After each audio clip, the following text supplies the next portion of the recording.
अक्षमित नगर में राजा चैया चैनिया के भगवान 5 गो पुत्र दिल के, लेकिन भगवान के दया से राजा के भगवान 5 गो बेटा दल के, लेकिन वीर विधाता भगवान के मंजूर नहीं रहे, 5 बेटा के ठाकुर जी हेर लेंगे। आइए भगवान के दरबार में आवे रिया कुमारी पिता राजीव कुमार साहब बिशनपुर गौर से भगवान दरबार में शानदार 51 विज्ञान है। जय हो दानी श्रद्धालु की जय हो, दानी श्रद्धालु की समस्त परिवार की जय हो। राजा के बेटा के धर्मराज ठाकुर जी हेर लेंगे, 5 बेटा के एक सिरहन में दिलगे। भगवान ठाकुर जी भगवान अंतर्यामी मालिक ठाकुर जी मन के बात के जाने वाला भगवान है। संत श्रोमणी श्रोता बंधु हे माभन बाबू हिस्से बेटा जे राजा रानी के मर गेल है ने त नित दिन राजा रानी अक्षमित नगर में बेटा के गुरु बाबा कहने रहे जे बेटा के ने आग में जलिया नहीं जल में बसैया नहीं माटी में दफन नहीं है। यही आई धर्मराज बाबा के कौलपुरा के दली से बहुरा के पोपीला जई राजा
शुरू करे मारो करे जो समाप्त करे 2 मिनट और घर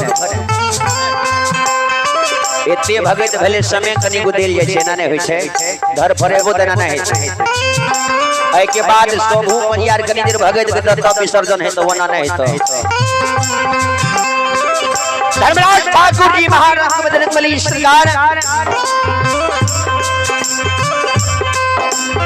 राजा रानी जय हो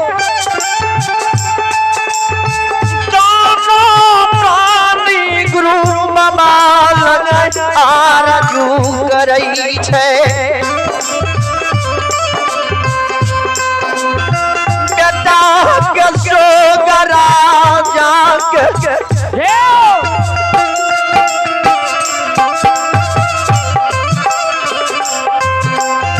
बेटा के सोगरा जाके दिल से नहीं जाइए।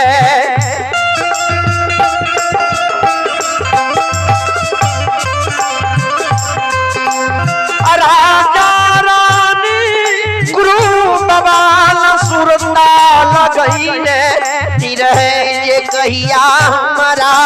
दुआर गुरु बाबा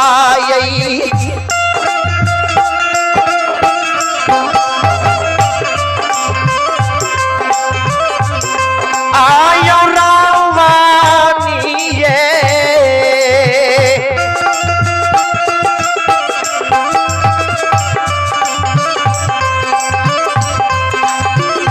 कलयुग के दमता हो रामानी हो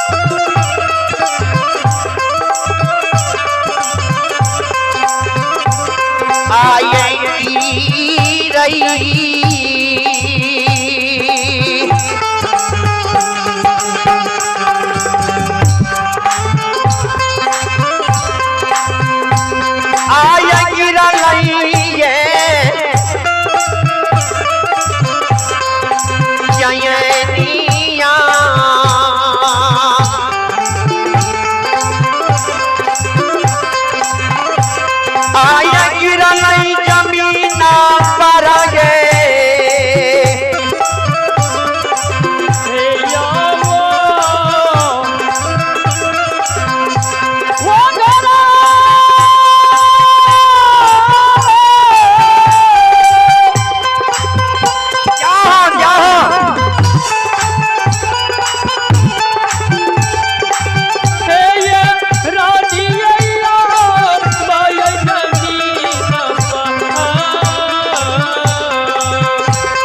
ज्योति बाबा की आस में है गुरु बाबा के देखियो राजा रानी अक्षमित में गुरु बाबा पर धैर्य बांधे थे समय कोनो बेसी समय ने भेले लोग यार जगत करी दे रुक जाओ क्या धरफर के धरफर करे छे धरफर करे छे तो बैठे ले शमील पर चल जेता है विदा जा तो चल जेता अगर हमर गौवा मंडली सभा पर यार गावेल बाजी छे गड़बड़ बात नै ई गइता के बाद कुछ हेता या साज बात पर बिना कबे घर फर क्या करे छो घर फर नहीं करिए लोग छे सबके समाज से समाज के मन से धर खराबी नहीं कल हासिल से क्या धर फर करे छो एहन धर फरी रह तो सम्मेलन नहीं करी सम्मेलन से सब समाज के मन से तोरे मन से नहीं चलते समाज बैसल छे उठ जेतिए न छोड़ देते कहियो सब के चल जाले छोड़ दे छिए के सबके समापन छे सबके समय लगा के निक लागे छे कोनो चीज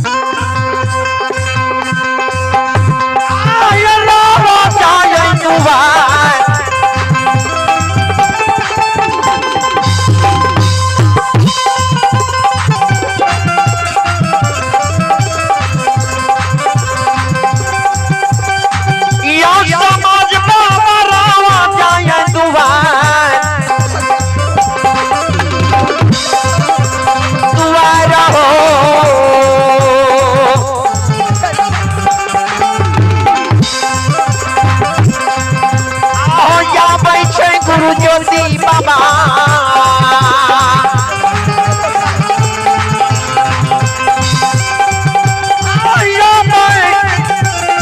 अच्छा मीता हो रहो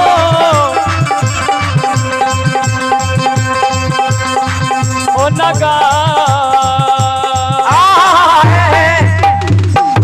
आइए भगवान के बारे में आप रंजीत कुमार साहब बिशनपुर गौर से भगवान के बारे में शानदार वार्ड नंबर 9 गौर से भगवान के बारे में 50 रुपए की दान है जय हो दानी श्रद्धालु की जय हो दानी श्रद्धालु के समस्त परिवार की जय हो आइए आप हैं राजा कुमार है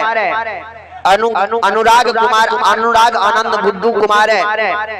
नाना श्री जगन शाह पांचू टोल के ओर से भगवान के बारे में शानदार 51 रुपए दान है जय हो दानी श्रद्धालु की जय हो दानी श्रद्धालु की समस्त परिवार की जय हो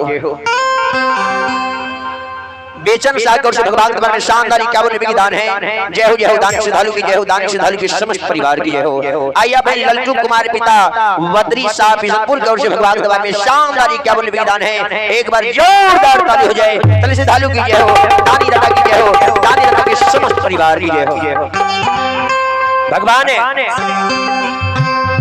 ज्योति बाबा देखियो संयोग बजती भाग बने वाला रहे छे दिन सुदिन हे वाला रहे तो भगवान कोनो न कोनो रूप में दर्शन दे दै छे राजा रानी विचार करे रे गुरु बाबा की आस देखे रे जे हमरा द्वार पर कहिया गुरु बाबा आते दिन एहन देखियो जे गुरु बाबा राजा रानी के द्वार पर चल गेले कि ओते विस्तार से करबे त समय नहीं छै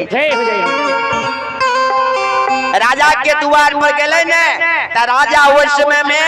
आम धन लक्ष्मी राजा के विस्मित भेल है। द्वार से लक्ष्मी विदा भेल है। 5 गो बेटा राजा के मरल है। 5 बेटा के मजौसा में बंद क्या के धरेन पर रखने रहे। बेटा के शोक में राजा सोगाल रहे। नित दिन समाज के नाई कमार सब ठाठने रहे। बड़का बड़का लोह केस दाढ़ी भेल रहे राजा के। अछमी नगरी में राजा के हो भगवान जय राजा रानी कयान धान लक्ष्मी कोठा हमार धन बीत लक्ष्मी के कोई कमी नहीं रहे। आए राजा लक्ष्मी में कुछ के नहीं ठकान छे। लेकिन देखियो भगवान के दया है गुरु महाराज ओकरा द्वार पर चले ले। गुरु बाबा ले तो धर्मराज बा गुरु बाबा के पूजा पाठ करे के वास्ते सरकार पहचाने के लिए धर्मराज माया के विस्तार कर दल के दोनों का मुखार में से चीन पहचान करा दल के। चीन पहचान करा दल के त राजा गुरु बाबा के चिन्ह गेले। त राजा कहे छे गुरु महाराज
अपन नाम क्या कह रानी राजा कल के या गुरु के चरण पखारू ने जल्दी रानी गुरु के चरण पखार चरण पखारे रानी मग्न भर निर्गुण गावे लागल बहुत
मोबाइल के देखियो सब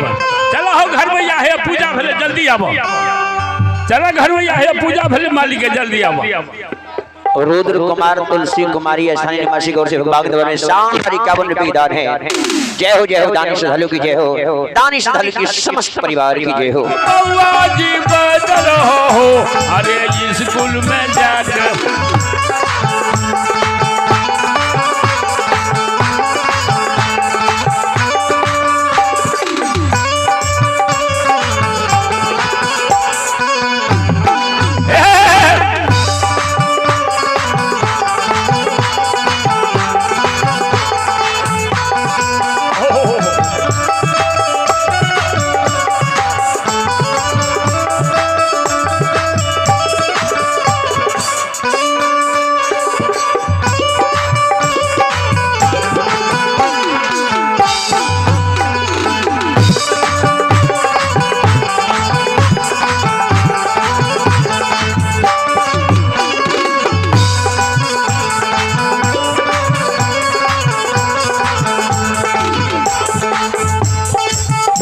श्रोमणी श्रोता बंधु